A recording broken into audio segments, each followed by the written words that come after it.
हरिओम साथियों, आज का विषय बहुत ही महत्वपूर्ण है। आज मिस न करें। आप जो लोग भी मिस करेंगे वो कहीं ना कहीं अपने आप को धोखा महसूस करेंगे, धोखा देंगे, क्योंकि आज का विषय कोरोना पर ब्रह्मास्त्र है। कोरोना का इलाज कैसे संभव है और कोरोना का इलाज क्या है, ये आज मैं आपको बताने जा रहा हूँ, जो पूरे ही विश्व के लिए बहुत जरूरी है। लेकिन अगर मैं सीधे सीधे आपको बता दूं तो शायद समझ नहीं आए, तो कुछ उदाहरण स्वरूप मैं आपको बताऊंगा। इससे पहले वो ब्रह्मास्त्र मैं आपको दूं, आपको 3 कहानियां सुनाऊंगा। कहानियां सुनने के बाद और इनका मर्म समझने के बाद वह ब्रह्मास्त्र आपको स्वतः ही मिल जाएगा। पहली कहानी है, वह समय था 19th एवं 20th सेंचुरी का, अर्थात 1800 से लेकर 1999 का कालखंड। भारत में आक्रमणकारी की आतताइयां के अलावा कोई और भी था जिसे ने त्राहिमाम मचा रखा था। वैसे तो यह त्राहिमाम हजारों वर्षों से मचा हुआ था, किंतु सिर्फ 20th सेंचुरी में 300 मिलियन अर्थात 30 करोड़ लोग इस त्राहिमाम से परलोक सिधार चुके थे। क्या था यह त्राहिमाम? यह था एक छोटा सा वायरस। सही सुना आपने, यह था एक छोटा सा वायरस। नाक और गले के माध्यम से एक अदृश्य वायरस मानव के शरीर में घुस जाता था। फेफड़ों में जाकर फ्लू और बुखार जैसे लक्षण आते थे। फिर पूरा शरीर फेफड़ों से भर जाता था। गांव के लोग इस महामारी को बड़ी माता कहते थे और वैज्ञानिक लोग चेचक कहते थे। चेचक होते ही 10 में से 4 लोगों की मरना निश्चित ही होता था। समय बीत रहा था, विश्व भर में बेहिसाब लोग चेचक से मर रहे थे, किंतु भारत में लोगों का एक समूह था जिनको चेचक होता ही नहीं था, और यह था भारत के गौपालक ग्वालों का समूह। यह ग्वाले दिन भर गौ माता के सानिध्य में रहते थे, उनको चराते, नहलाते, दूहते। इस समूह से बाहर जब लोग बड़ी माता से मर रहे होते थे, इन ग्वालों को बस थोड़ा था बुखार होता था, 2-4 पिंपल्स और वह ठीक हो जाते थे। लंबी कथा को शॉर्ट करता हूँ। ग्वालों की इस महामारी बड़ी माता से रक्षा और कोई नहीं, गाय माता ही कर रही थी। होता यह था कि बड़ी माता का यह खतरनाक वायरस गाय के शरीर में रहने वाले गाय के वरी वाला नामक वायरस के समक्ष घुटने टेक देता था, और गाय को तो बड़ी माता से कुछ होता ही नहीं था, वरन गाय के सानिध्य में रहने वाले मनुष्य भी बड़ी माता से सुरक्षित हो जाते थे। भारत के ग्वालों के इस अनुभव को एडवर्ड जेनर नामक के एक अंग्रेज वैज्ञानिक ने कैच किया और गाय के शरीर से इसी वड़ी वाला वायरस के पीप को निकालकर इस पीप को मनुष्य में देना शुरू कर दिया, ताकि वो लोग जो गाय के सानिध्य में नहीं रहते हैं उनको भी गाय के इस चमत्कारी श्राप के द्वारा बड़ी मात्रा से बचाया जा सके।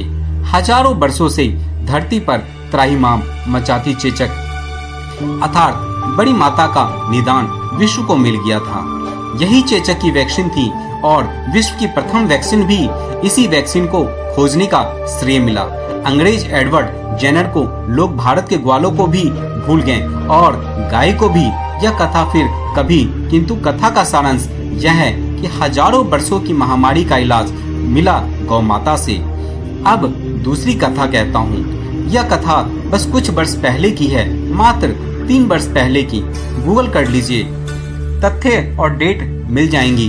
वैज्ञानिकों को एक समूह ने सोचा कि अगर खतरनाक HIV अर्थात एड्स के वायरस को गाय को दिया जाए तो क्या होगा।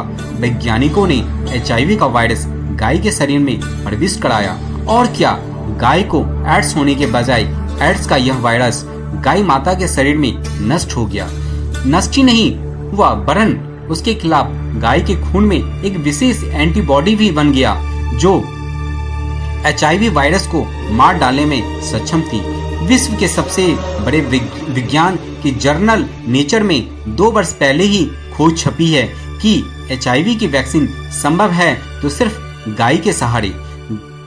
ज्ञात हो कि 2-3 दशक तक हजारों करोड़ों खर्च करने के बाद भी आज तक विश्व को कोई भी वैज्ञानिक HIV की वैक्सीन नहीं बना पाया था। अब गाय माता के कारण यह संभव होने के कगार पर है। अब तीसरी कथा कहता हूँ। यह कथा गाय के माध्यम से वर्तमान महामारी कोरोना का इलाज है। यह फेसबुक पोस्ट है, कोई किताब या विज्ञान का जर्नल नहीं। जिज्ञासु लोग गूगल कर लेना, पता चल जाएगा। साउथ डकोटा की सब बायोटेक पियोटिक नामक कंपनी ने गाय के माध्यम से कोरोना की वैक्सीन बनाने का प्रयास शुरू कर दिया है। बड़ी सफलता भी मिली। देखना यह है कि दुनिया के ठेकेदार इस अद्भुत खोज को मान्यता देते हैं कि नहीं। इतिहास तो कहता है कि ये ढोंगी मर जाएंगे, किंतु गौ माता को मान्यता नहीं देंगे। यूं ही माता नहीं कहा जाता गाय को। आज धरती के ऊपर संकट आया है तो माता के पास जाकर तो देखो, माता का सानिध्य पाकर तो देखो, माता को सिर से पैर तक छूकर नमन करके तो देखो, माता को प्यार से चूमो तो सही। कौन सा संकट होगा जो तुमको छू सकेगा। पहले दिन से जब मैंने हल्दी का निदान आप सभी को बताया था, जो आज भी सार्थक और कारगर है, उसी दिन से सभी को संकेत दे रहा हूँ कि गाय का सानिध्य करो। गाय को रोटी दो, प्यासी हो तो पानी पिला दो। इसी बहाने 2 पल आपका गाय का सानिध्य तो प्राप्त होगा। इसी पल भर के सानिध्य से तुम्हारा कल्याण हो जाएगा। समझदार को इशारा काफी है।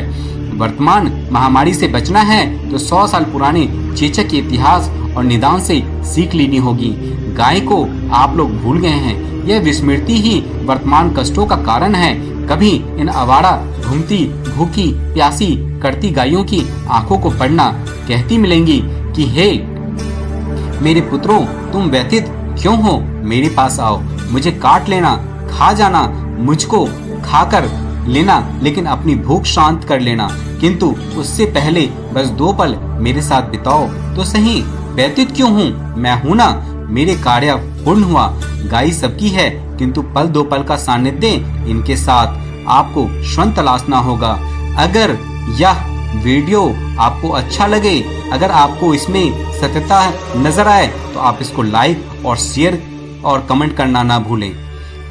अगर जिन लोगों ने इस चैनल को सब्सक्राइब नहीं किया है तो जल्द से जल्द इस चैनल को सब्सक्राइब भी करें। और फिर से मैं एक बार गौ माता के लिए, गाय माता के लिए मैं 2 शब्द में कह रहा हूँ सभी से, गाय हमारे लिए नहीं, इस सृष्टि के लिए बहुत ही महत्वपूर्ण है। गाय को हम लोग मारते हैं, दुत्कारते हैं, उनको ना दुत्कारें। आप उनकी सेवा करें। आप उस सेवा से खुद अपने जीवन में देखेंगे कितना बदलाव आया है। आपका जीवन कितना धन्य हो गया। आप शारीरिक रूप से, मानसिक रूप से, दोनों तरीके से देखेंगे। आपकी शरीर की प्रतिरोधक क्षमता बहुत ही बढ़ जाएगी, बहुत ही अच्छी हो जाएगी। और साथ ही जो आध्यात्मिक और भौतिकवादी तौर पे भी देखें तो गाय हम सभी के लिए बहुत जरूरी है, बहुत ही महत्वपूर्ण है। यह जो लेख डॉक्टर सुनील कुमार वर्मा रासायनिक वैज्ञानिक हैं हैदराबाद से, उन्होंने अपने लेख में इसका संक्षिप्त वर्णन भी किया है।